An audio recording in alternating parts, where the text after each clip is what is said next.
Welcome back mga kababayan sa aking YouTube channel at ngayon ay pag-uusapan natin ang tungkol sa pinagdaanan ko nga sa medical dahil medyo mahirap-hirap yung pinagdaanan ko sa medical dahil ako ay na high blood.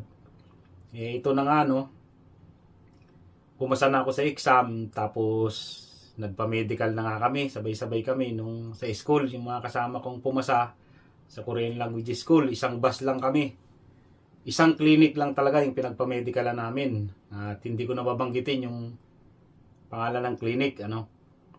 Di mahigpit talaga sila pagdating sa blood pressure. Kailangan ng blood pressure mo sa kanila 120/80 pababa. Ito medical. Tapos ang nauna kung hindi ko na matanda kung anong nauna, basta tumaas ang blood pressure ko. Siguro naging 150/90. Kasi nga, yung bagay excited na hindi mo maintindihan.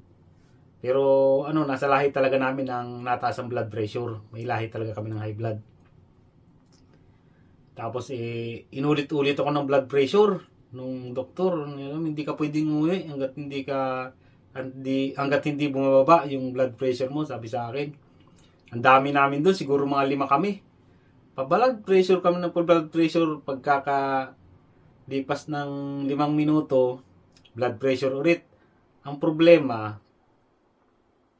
lalong tumataas yung BP ko kasi nga ako ay nai-stress na. Siyempre gusto ko nang umuwi, tapos halo-halo na yung iniisip ko. Ano ba to? Nakakalis pa ba ako nito? Sa blood pressure lang, babagsak ako. Iniisip ko ng ganun.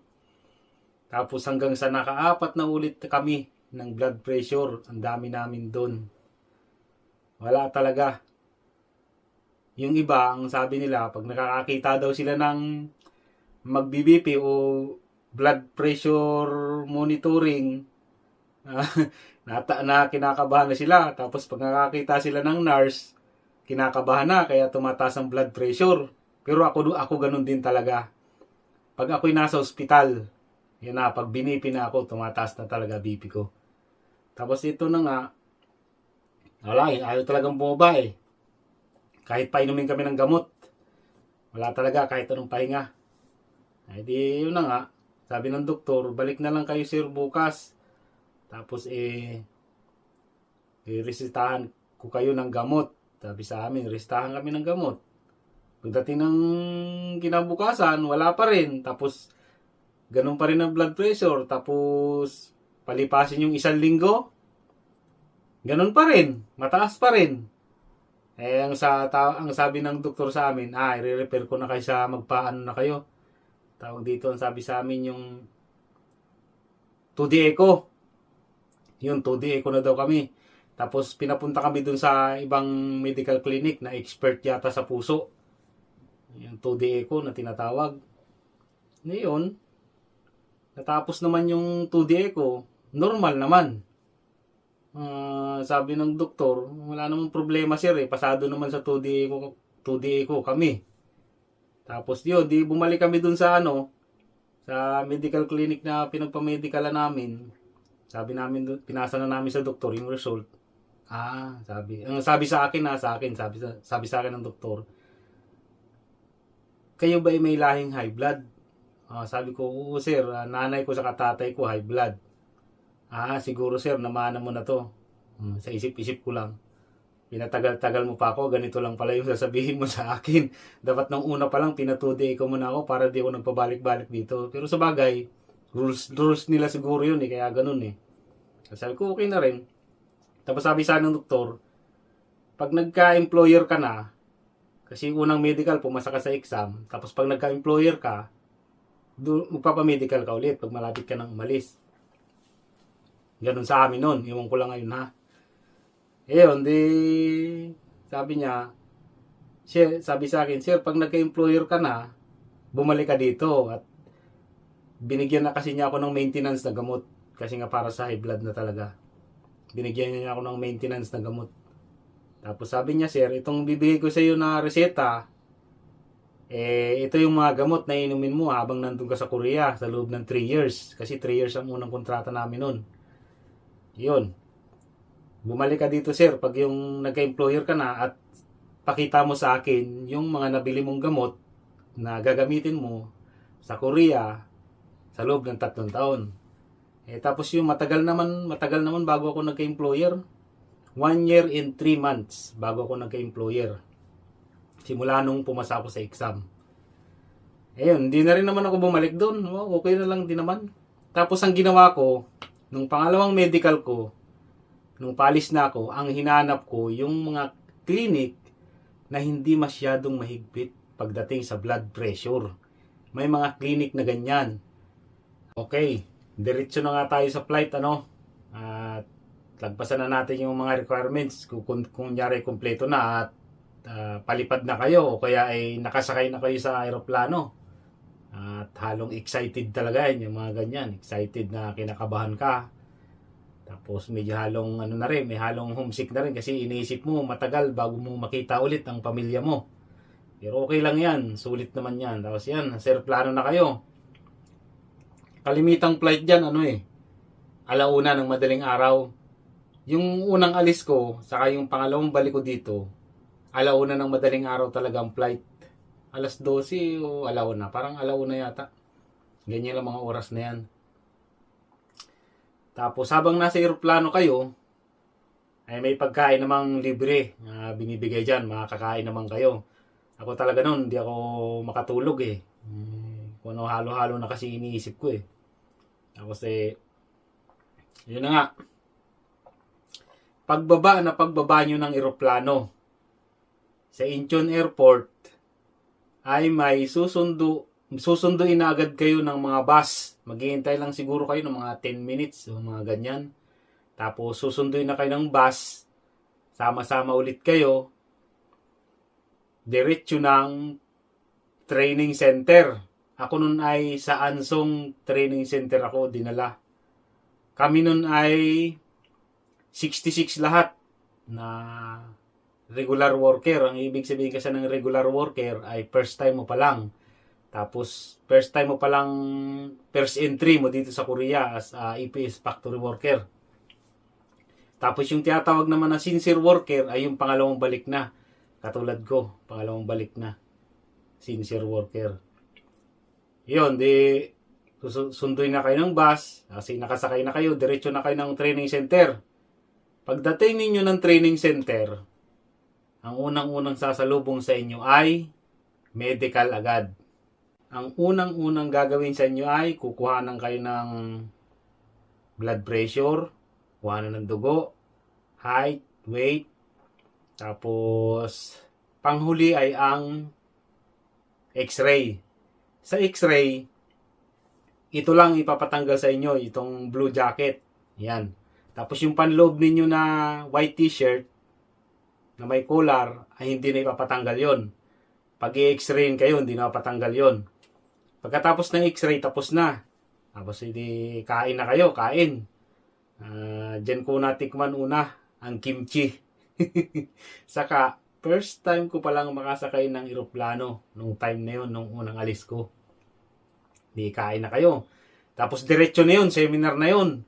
Nandiyan na, sasabihin na sa inyo yung mga dapat gawin, mga bawal, yung mga kultura ng Korea. Tapos, diyan na kayo i-issuehan ng passbook saka ATM. Diyan na kayo bibigyan.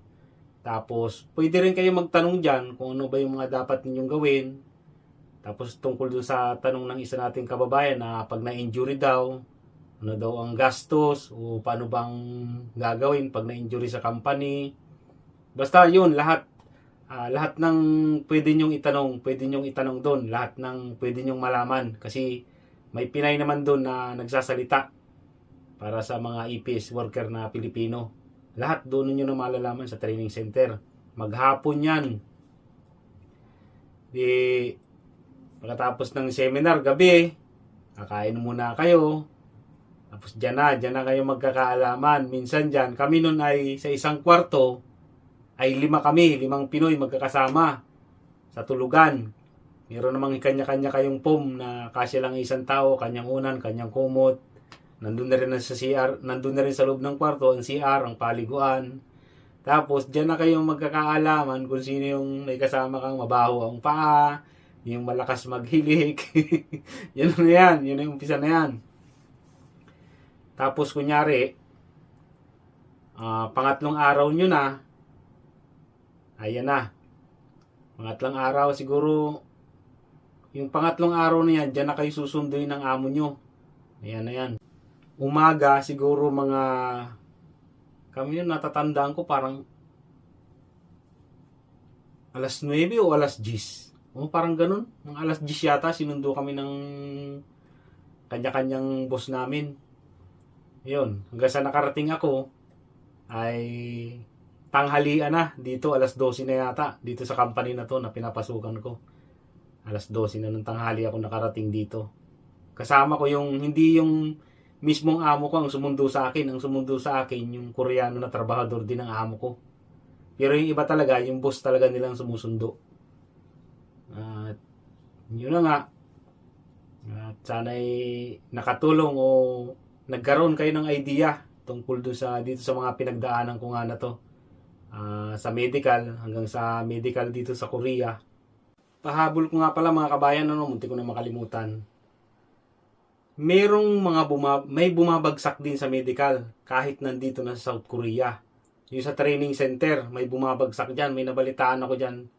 Pero sa batch namin na 66 kami ng mga Pinoy, at 60 ang lalaki, ang babae ay 6.